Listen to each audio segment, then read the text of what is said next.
നല്ല വചനം പേജിലൂടെ നാം പഠിച്ചുകൊണ്ടിരിക്കുന്ന വിശുദ്ധ വേദപുസ്തകത്തിന്റെ നിസ്തുല്യത എന്ന ഉപദേശ സത്യത്തിന്റെ 12ാമത്തെ എപ്പിസോഡിലേക്കാണ് ഇപ്പോൾ നാം കടന്നു വരുന്നത്.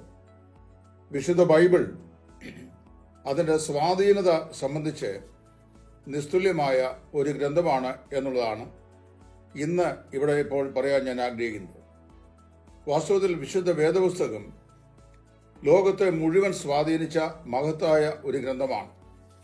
വേദപുസ്തകം പോലെ ജനതകളെയും വ്യക്തികളെയും ഇത്രമാത്രം സ്വാധീനിച്ച മറ്റൊരു ഗ്രന്ഥം വിശ്വഭൂമിയിൽ ഇല്ല. ഒരു മഹാനായ മനുഷ്യൻ പറഞ്ഞിരിക്കുന്നത് ഇങ്ങനെയാണ്: വിശുദ്ധ വേദപുസ്തകത്തിന്റെ മുഴുവൻ കോപ്പികൾ, ഇന്നുള്ള മുഴുവൻ കോപ്പികളും ഏതെങ്കിലും ബൈബിൾ വിരോധികൾ അവയെ കൂട്ടം കൂട്ടമായി കൂട്ടിയിട്ട് മുൻകാലിൽ ചേരുന്നതുപോലെ കത്തിച്ച് എരിച്ച് നശിപ്പിച്ചു കളഞ്ഞാൽ വിശുദ്ധ വേദപുസ്തകത്തിൽ നിന്ന് ഇതര സാഹിത്യകൃതികളിലേക്ക്, സെക്കുലർ രംഗത്തെ സാഹിത്യകൃതികളിലേക്ക് ഉദ്ധരിക്കപ്പെട്ടിട്ടുള്ള ഉദ്ധരണികളെ എല്ലാം കൂടെ കൂട്ടിവെച്ചു കഴിഞ്ഞാൽ ഒരു മുഴു ബൈബിൾ സൃഷ്ടിക്കപ്പെടുവാൻ സാധിക്കും എന്നാണ് അദ്ദേഹം പറഞ്ഞിട്ടുള്ളത്. അതിന്റെ കാരണം എന്താ ചോദിച്ചു കഴിഞ്ഞാൽ, വിശുദ്ധ വേദപുസ്തകത്തിന്റെ ഉദ്ധരണികൾ ഉൾക്കൊള്ളാത്ത രചനകൾ, സാഹിത്യകൃതികൾ ഇതൊക്കെ വളരെ വിരളമായിട്ട് മാത്രമേ ലോകത്തിൽ നമുക്ക് കാണാൻ സാധിക്കുകയുള്ളൂ.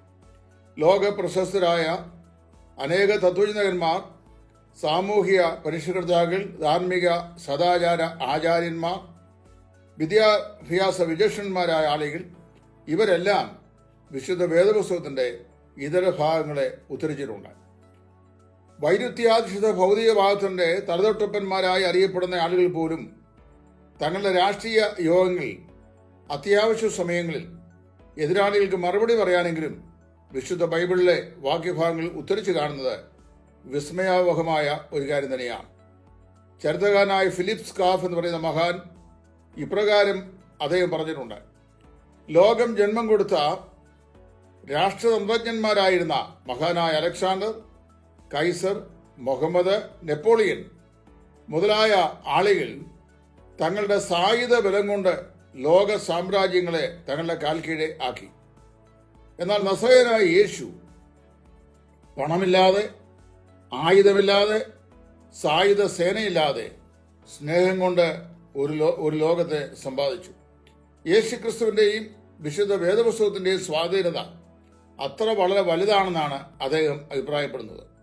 ലോകത്തിൽ ഇന്ന് വരെ ഉണ്ടായിട്ടുള്ള ഒരു ശാസ്ത്രവും അതുപോലെ ഒരു വിദ്യാഭ്യാസ മാധ്യമങ്ങളും മനുഷ്യൻ നൽകാൻ കഴിയുന്നതിൽ അധികമായിട്ടുള്ള വെളിച്ചം, പ്രകാശം മനുഷ്യ ഹൃദയങ്ങളിലേക്ക് പകർന്നു കൊടുക്കുവാൻ വിശുദ്ധ വേദപുസ്തകത്തിന് സാധിച്ചിട്ടുണ്ട്. വേദപുസ്തക പാരായണം കൊണ്ട് പരിവർത്തന വിധേയരായി തീർന്ന ആയിരക്കണക്കിന്, പതിനായിരക്കണക്കിന് ആളുകൾ ലോകത്തിന്റെ 5 വൻകരകളിലുമുണ്ട്. നമ്മുടെ കർത്താവായ യേശു ക്രിസ്തു വേദപുസ്തകം വെളിപ്പെടുത്തുന്ന ലോകരക്ഷിതാവാണല്ലോ. യേശു ക്രിസ്തു ഒരു സ്കൂളിലും പഠിച്ചിട്ടില്ല. എന്നാൽ തന്റെ ഉപദേശങ്ങൾ അനേക ആയിരങ്ങളെ മാറ്റിമറിച്ചിട്ടുണ്ട്.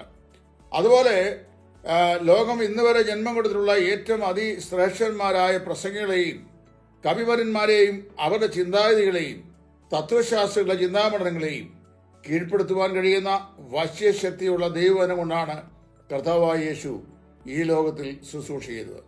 ഞാൻ മുമ്പോട്ട് പോയി കഴിഞ്ഞാൽ വളരെ വ്യക്തതയോടെ ഞാൻ പറയുന്നു, ലോകത്തിലെ ഏതൊരു ഗ്രന്ഥരചയിതാവിന്റെയും പേന കൊണ്ട് ഇന്ന് വരെ എഴുതപ്പെട്ടിട്ടുള്ള എല്ലാ ഗ്രന്ഥങ്ങളെക്കാളും അധികം ചലനാത്മകത കേൾവിക്കാരുടെ ഹൃദയങ്ങൾക്ക് നൽകുവാൻ വിശുദ്ധ വേദപുസ്തകത്തിന്റെ വചനങ്ങൾ കൊണ്ട് സാധിച്ചിട്ടുണ്ട്.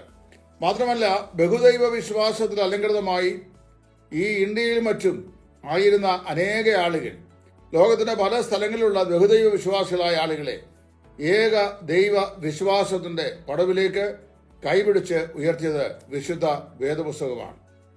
ഇന്ത്യയിലെത്തിയ ആര്യന്മാർ ബഹുദൈവ വിശ്വാസത്തിൽ നിന്ന് ഇന്ദ്രൻ, മിത്രൻ, വരുണൻ, അഗ്നി, സൂര്യൻ, യമൻ, മാരുതി, ശ്വാവ് എന്നീ പേരുകൾ അറിയപ്പെടുന്നത് ഒരേ ദേവനെന്ന് പറയാൻ പ്രേരിതമായപ്പോൾ വിശുദ്ധ ബൈബിൾ ഏകേശ്വര വിശ്വാസത്തിലേക്ക്, അതായത് ഏക ദൈവ വിശ്വാസത്തിലേക്ക് അതിന്റെ അനുവാചകരെ കൈപിടിച്ച് നടത്തി എന്നുള്ളത് ഏറ്റവും ശ്രേഷ്ഠമായ ഒരു വിഷയമാണ്.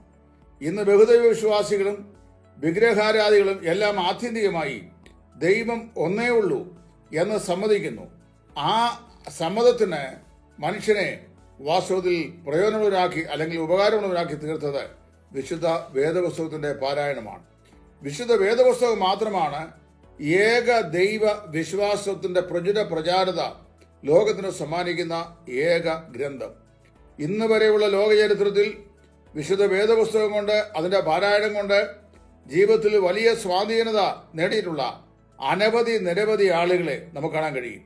കൊടിയ കൊള്ളക്കാരായ ആളുകൾ, കുലപാതകളായ ആളുകൾ, പിടിച്ചുപറിക്കാരായ ആളുകൾ, അതുപോലെ രാജ്യദ്രോഹികളായ ആളുകൾ, മറ്റ് മതങ്ങളെ പീഡിപ്പിച്ച ആളുകൾ, ഇവരെയെല്ലാം വേദപുസ്തകത്തിന്റെ പാരായണം ആത്യന്തികമായി സ്വാധീനപ്പെടുത്തി, അവരുടെ വ്യക്തിഗത ജീവിതങ്ങളെ പരാജയപ്പെടുത്തി കർത്താവായ യേശു ക്രിസ്തുവിലേക്കും അവിടുന്ന് നൽകുന്ന സായുധ രഹിതമായിരിക്കുന്ന സ്നേഹത്തിന്റെ സാമ്രാജ്യത്തിലേക്കും ആനയിക്കുവാൻ വിശുദ്ധ വേദപുസ്തകത്തിന്റെ പാരായണം കൊണ്ട് സാധിച്ചിട്ടുണ്ട്. പ്രിയമുള്ളവരെ, അതുകൊണ്ട് തന്നെയാണ് വിശുദ്ധ ബൈബിൾ ഇങ്ങനെ പറയുന്നത്: ഈ പുസ്തകത്തിലെ പ്രവചനങ്ങൾ വായിക്കുന്നവൻ, വായിച്ച് കേൾപ്പിക്കുന്നവൻ, അതിലെഴുതിയിരിക്കുന്നത് പ്രമാണിക്കുന്നവൻ ഭാഗ്യവാൻ, കർത്താവ് വരുന്നു. ദൈവം നിങ്ങളെ ഏവരെയും അനുഗ്രഹിക്കട്ടെ.